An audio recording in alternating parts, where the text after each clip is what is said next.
Hello student, welcome to my channel Sarvan lecturer. आज मैं आपको बताऊंगा जो आपका क्लास 10 यूपी बोर्ड एग्जाम का विज्ञान का वायरल मॉडल पेपर है 2022 बोर्ड एग्जाम के लिए, जो 4 अप्रैल का आप लोगों का पेपर होने वाला है। ऐसा ही सेम आप लोगों का पेपर आएगा यूपी बोर्ड एग्जाम में। ये वीडियो आपके लिए बहुत ही ज्यादा इंपॉर्टेंट है। आपका जो साइंस का पेपर है इसका 70 नंबर का आपका पूर्णांक है। ये वीडियो आपको लास्ट तक देखना है, वीडियो को लाइक कर देना है, अगर आप चैनल पर नए हो तो सब्सक्राइब कर लेना।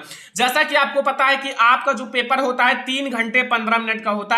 15 मिनट आपको इस पेपर को ध्यान से पढ़ना है और आप लोगों को 3 घंटे इस पेपर को सॉल्व करना है, ठीक है। अब यहां आप लोग देखो, ये पेपर आप लोगों का कैसा आएगा आपकी बोर्ड एग्जाम में साइंस का पेपर। देखो, सबसे पहले आपका खंड आ रहेगा और इसमें जितने भी क्वेश्चन है बोर्ड एग्जाम के लिए सारे बहुत ज्यादा इंपॉर्टेंट है। इस मॉडल पेपर का क्वेश्चन आप सारा कंप्लीट करके जाना, मैं आप लोगों को इसका आंसर भी बताऊंगा, ठीक है। यहां आप लोग देखो, भौतिक विज्ञान, जो भौतिक विज्ञान सबसे पहले पूछा जाएगा।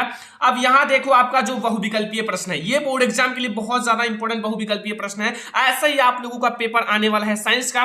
देखो, लिखा हुआ है का नंबर, यानी कि समतल दर्पण की फोकस दूरी होती है।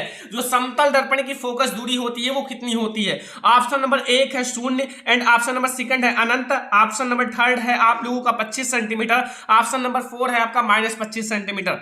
तो आप लोग बताओ कि समतल दर्पण की जो आप लोगों की फोकस दूरी होती है वो कितनी होती है? तो समतल दर्पण की फोकस दूरी हमेशा याद रखना इनफाइनाइट होता है, यानी कि अनंत होता है, ठीक है, इनफाइनाइट होता है। तो आपका ऑप्शन नंबर 2 अनंत वाला बिल्कुल सही हो जाएगा। ये बहुत ज्यादा वायरल मॉडल पेपर है, आपको कंप्लीट करके ही ये सारे क्वेश्चन जाना है। और ये आपके जो बहुविकल्पीय प्रश्न होते हैं 1 नंबर के आते हैं, ठीक है।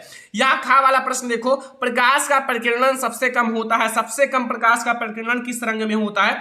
आपका ऑप्शन नंबर 1 है लाल रंग के लिए, ऑप्शन नंबर 2 है हरे रंग के लिए, ऑप्शन नंबर 3 है पीले रंग के लिए, ऑप्शन नंबर 4 है नीले रंग के लिए। तो जो प्रकाश का प्रकीर्णन सबसे कम होता है वो किसके लिए होता है? लाल रंग के लिए। किस रंग के लिए? लाल रंग के लिए। तो आप लोग याद रखना कि प्रकाश का प्रकीर्णन सबसे कम लाल रंग के लिए होता है, ठीक है। अब आप लोग अगला क्वेश्चन देखो, यहां आप लोगों का लिखा हुआ है गा नंबर कि एक प्रोटॉन पर विद्युत आवेश का मात्रा होता है। देखो, एक प्रोटॉन पर विद्युत आवेश की मात्रा होती है। ऑप्शन नंबर 1 है 1 × 10⁻⁹। ये 10⁻⁹ कूलाम है, ठीक है। ये आप लोगों का पावर है। एंड सेकंड है 6.25 × 10⁻⁹ कूलाम। एंड थर्ड है आपका 1.6 × 10⁻⁹ कूलाम। एंड आपका 4 नंबर ऑप्शन है 1.6 × 10⁻⁹ कूलाम। तो इसमें जो आपका राइट आंसर हो जाएगा वो है आप लोगों का 1.6 × 10⁻⁹ कूलाम, ठीक है आएगा। अगला देखो, आप लोगों का घा वाला क्वेश्चन है कि कौन सा चुंबकीय क्षेत्र का मात्रक नहीं है? कौन सा चुंबकीय क्षेत्र का मात्रक नहीं है? तो ऑप्शन नंबर 1 है वेबर प्रति मीटर स्क्वायर। ऑप्शन नंबर 2 है न्यूटन प्रति एम्पियर। ऑप्शन नंबर आपका 3 है आप लोगों का कि यहाँ टेस्ला। ऑप्शन नंबर ये आपका 4 है, ठीक है, ये आपका गॉस है। तो इसमें जो आपका राइट आंसर हो जाएगा वो है न्यूटन प्रति आप लोगों का एम्पियर स्क्वायर। ये वाला आपका सही है, ठीक है। ये थोड़ा सा आप लोगों का 1st 2nd 3rd 4 होना चाहिए, तो आपका 2nd वाला सही है, न्यूटन प्रति एम्पियर स्क्वायर, ठीक है। अगला देखो, यहां अब आप लोगों से 2-2 नंबर का क्वेश्चन आएगा। 2-2 नंबर का क्वेश्चन अब आपका आ गया। अब 2-2 नंबर में देखो आप लोगों से कैसे क्वेश्चन पूछा जाएगा। यहां लिखा हुआ है का एक गोलीय दर्पण की वक्रता त्रिज्या जो है 20 सेंटीमीटर है, तो इसकी फोकस दूरी होगी। उसकी फोकस दूरी बताना है अगर उसकी वक्रता त्रिज्या 20 सेंटीमीटर है। तो अब आप लोगों को पता है F बराबर R/2 होता है, यानी कि फोकस दूरी जो होती है वक्रता त्रिज्या की आधी होती है। तो यहां आप R की वैल्यू 20 है और यहां 2 कर दोगे, यहां F बराबर हो जाएगा, यहां से 10 आपका 10 वहां हो जाएगा सेंटीमीटर। तो यहां से जो आपकी फोकस दूरी हो जाएगी वो 10 सेंटीमीटर हो जाएगी, ठीक है। दूसरा क्वेश्चन आपसे खा वाला पूछ रहा है कि नेत्र की समंजन क्षमता से आप क्या समझते हो? तो नेत्र की समंजन क्षमता की परिभाषा मैं आपको बता देता हूं कि नेत्र की वह क्षमता जिसके कारण वह अपनी फोकस दूरी को समायोजित करके निकट तथा दूरस्थ वस्तुओं को फोकसित कर लेता है, नेत्र की समंजन क्षमता कहलाता है, ठीक है। ये सारा आप लोग याद करना, इसको आप कोशिश करना, ठीक है। पूरा आपको मॉडल पेपर ये सॉल्व करके ही बोर्ड एग्जाम में पेपर देने जाना है, ठीक है। आप लोग यहाँ गा वाला क्वेश्चन समझो कि विद्युत धारा के मात्रक की परिभाषा लिखिए। जो विद्युत धारा के मात्रक की परिभाषा होती है, विद्युत धारा जो आपका एम्पियर, ठीक है, इसकी परिभाषा लिखनी है। 3rd नंबर आपका क्वेश्चन है, 4 नंबर का है लघु उत्तरीय प्रश्न। ये सारे क्वेश्चन आपसे रिक्वेस्ट है कि आप तैयार करके जाना, ये सारे बहुत ज्यादा इंपॉर्टेंट वायरल मॉडल पेपर है। तो यहां लिखा हुआ है उत्तल दर्पण में प्रतिबिंब किस प्रकार का बनता है और किरण आरेख खींचकर दर्शाइए। आपको किरण आरेख खींचकर दर्शाना 4 नंबर मिल जाएगा। अगर ये नहीं करना है तो आपको अथवा भी मिल जाएगा। आप इसको 4 नंबर का क्वेश्चन है कि दूर दृष्टि दोष से क्या समझते हो या क्या तात्पर्य है, इसका निवारण किस प्रकार किया जा सकता है। देखो, दूर दृष्टि दोष के बारे में आपको बताना है, ठीक है। तो दूर दृष्टि दोष आप लोगों को पता होगा, जैसे आपका एक होता है निकट दृष्टि दोष, एक होता है दूर दृष्टि दोष। तो निकट दृष्टि दोष और दूर दृष्टि दोष दोनों बोर्ड एग्जाम के लिए बहुत ज्यादा इंपॉर्टेंट है, हर साल बोर्ड एग्जाम में आता है, ठीक है। तो जरूर आप लोग तैयार ही कर लेना। फिर आप लोगों का देखो यहाँ खा नंबर क्वेश्चन है, फिर आपका 4 नंबर का है खा। 1 घंटे में 50 आप लोगों का वोल्ट विभवांतर, 50 वोल्ट विभवांतर 96,000, ठीक है, 96,000 कूलाम आवेश को स्थानांतरित करने में उत्पन्न ऊष्मा का परिकलन कीजिए। 4 नंबर का है, ये न्यूमेरिकल आप लोग जरूर लगा लेना, बोर्ड एग्जाम में पूछा जा सकता है, ठीक है। या अब आप लोग देखो, ये आपका जो है बहुत ज्यादा इंपॉर्टेंट क्वेश्चन, इसमें जितने भी क्वेश्चन है ना बहुत ज्यादा इंपॉर्टेंट है, ये मॉडल पेपर बहुत ज्यादा इंपॉर्टेंट है।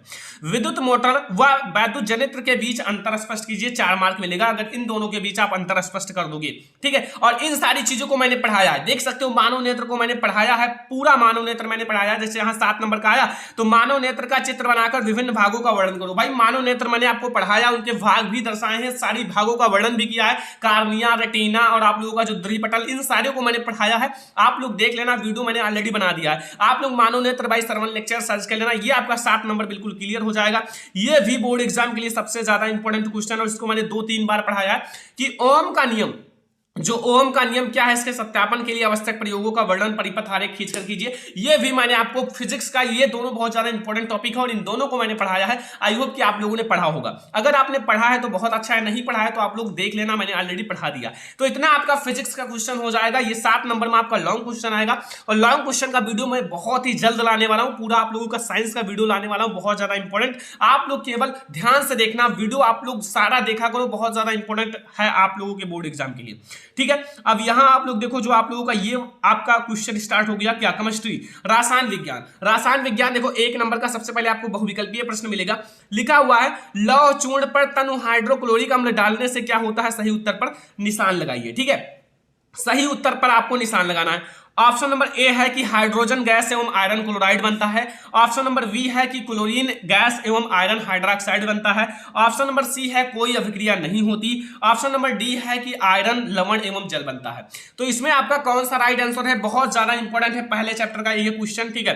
तो इसमें आपका राइट हो जाएगा हाइड्रोजन गैस एवं आयरन क्लोराइड बनता है। क्या हो जाएगा, हाइड्रोजन गैस एवं आयरन क्लोराइड बनता है, याद रखना, बहुत ज्यादा इंपॉर्टेंट क्वेश्चन है, ठीक है।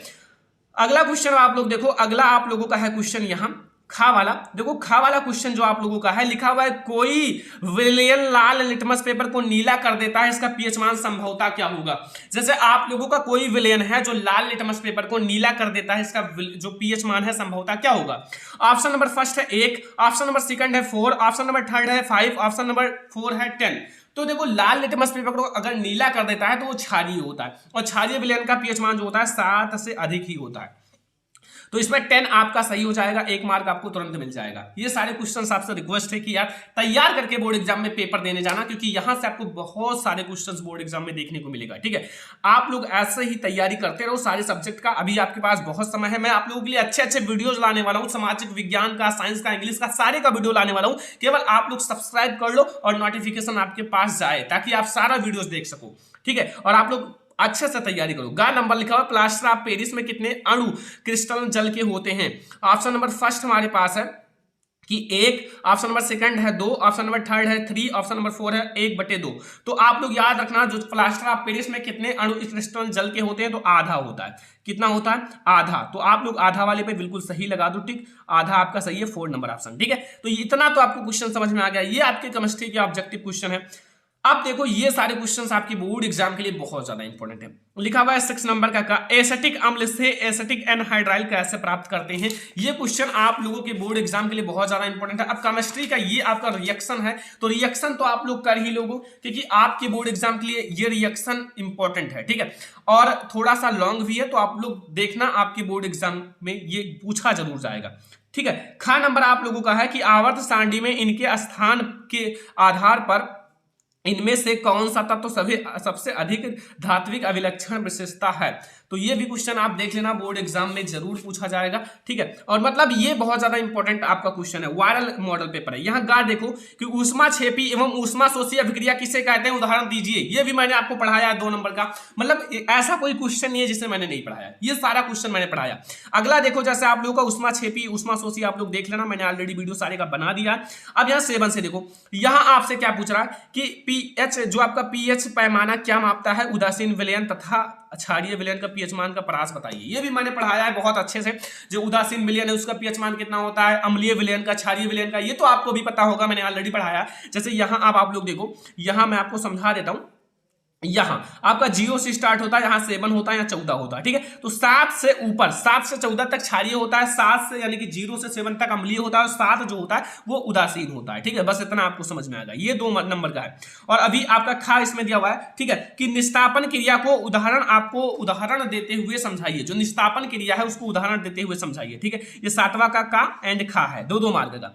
अब आपका 7 मार्क का क्वेश्चन आएगा, ये दोनों मैंने पढ़ाया है, 7 मार्क का दोनों क्वेश्चन मैंने पढ़ाया कि अम्ल का, क्षार का तथा लवण की परिभाषा एक एक उदाहरण सहित आपको दीजिए। ये 7 मार्क का आएगा, और ये मैंने आपको ऑलरेडी पढ़ाया है। अम्ल की परिभाषा, क्षार की परिभाषा, लवण की परिभाषा, ठीक है, इन सबको मैंने पढ़ाया है उदाहरण सहित, तो आप लोग जरूर देखना। और यहाँ व्यंजक चूर्ण बनाने की आपकी विधि, रासायनिक गुण, भौतिक गुण तथा उपयोग गुण, सारी चीजों को बताना है।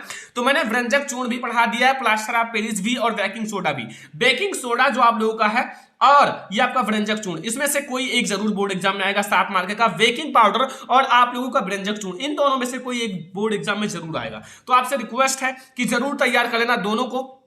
अगर आप भी मेहनत करोगे, आप 1 घंटे में इन सारे क्वेश्चन को तैयार कर सकते हो, व्यंजक चूर्ण और बेकिंग सोडा दोनों को। तो अगर आप भी मेहनत करोगे तो बोर्ड एग्जाम में अच्छा अंक आएगा, और मैं आप लोगों के साथ मेहनत करने के लिए तैयार हूं। सारे आप लोगों को क्वेश्चन का इंपॉर्टेंट क्वेश्चन और मॉडल पेपर का सॉल्यूशन भी लाऊंगा, केवल आप लोग अच्छे से तैयारी करते रहो, ठीक है। ये आप लोगों का हो गया आपका केमिस्ट्री। अब आपका बायोलॉजी देखो, बायोलॉजी आपका जीव विज्ञान एक ही खंड सा में पूछा जाएगा, ठीक है। अब जीव विज्ञान में आप 9 का देखो कि मनुष्य में दूध जो है, दूध दांतों की संख्या कितनी होती है। जो मनुष्य होता है, मनुष्य में जो दुग्ध दांतों की संख्या कितनी होती है, ये आपको बताना है, ठीक है। तो मनुष्य में दूध दांतों की संख्या कितनी होती है, आई होप कि आपको पता होगा। तो मनुष्य में दुग्ध दांतों की संख्या देखो, ऑप्शन नंबर फर्स्ट है आपका 20, ऑप्शन नंबर सेकंड है 24, ऑप्शन नंबर थर्ड है 28, ऑप्शन नंबर 4 है 32। तो मनुष्य में जो दुग्ध दांतों की संख्या होती है वो 20 होती है, यानी कि 20 होती है। याद रखना, बहुत ज्यादा इंपॉर्टेंट क्वेश्चन है, 20 होती है मनुष्य में दांतों की संख्या।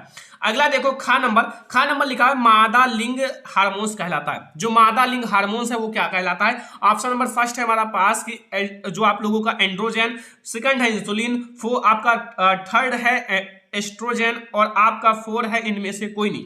तो इसमें से जो आपका राइट आंसर हो जाएगा वो है एस्ट्रोजन।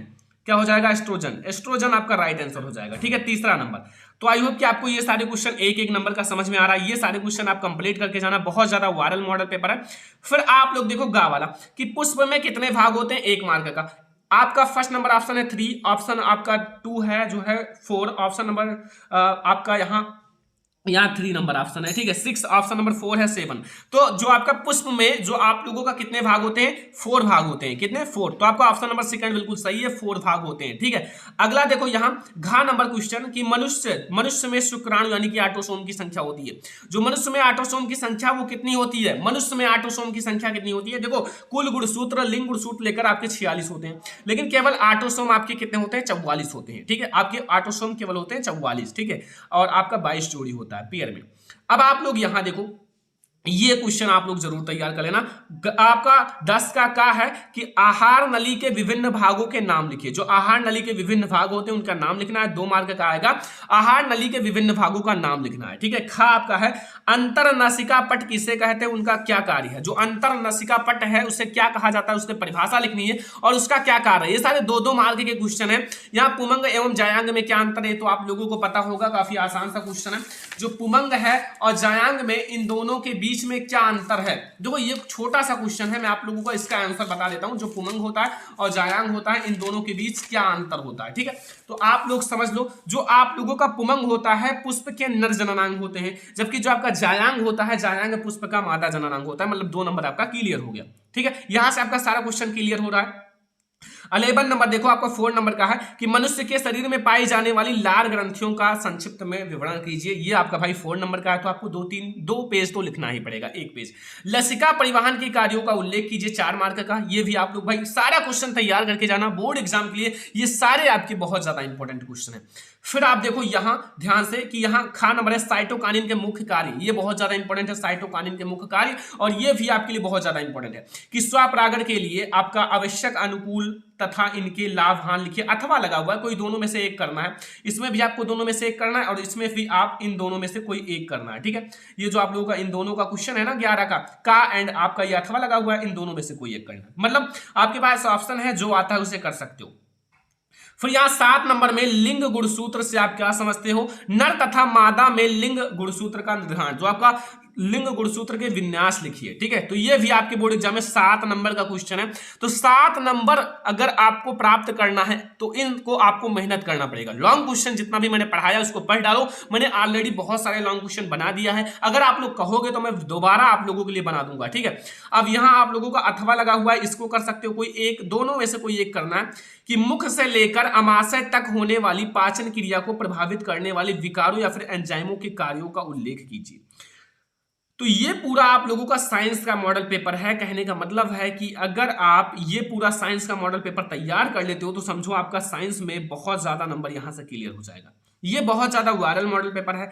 आई होप कि आप लोगों को ये वीडियो पसंद आया होगा। अगर इसका सॉल्यूशन भी चाहिए कमेंट करना, मैं आप लोगों को जरूर दूंगा, और अगर इसका पीडीएफ चाहिए तो मैं डिस्क्रिप्शन में लिंक दे दूंगा, आप लोग डाउनलोड करना और घर पर बैठकर आराम से सॉल्व करना। कोई भी क्वेश्चन में अगर कोई भी दिक्कत हो यार कमेंट कर देना, मैं आप लोगों के लिए उसका आंसर जरूर बना दूंगा।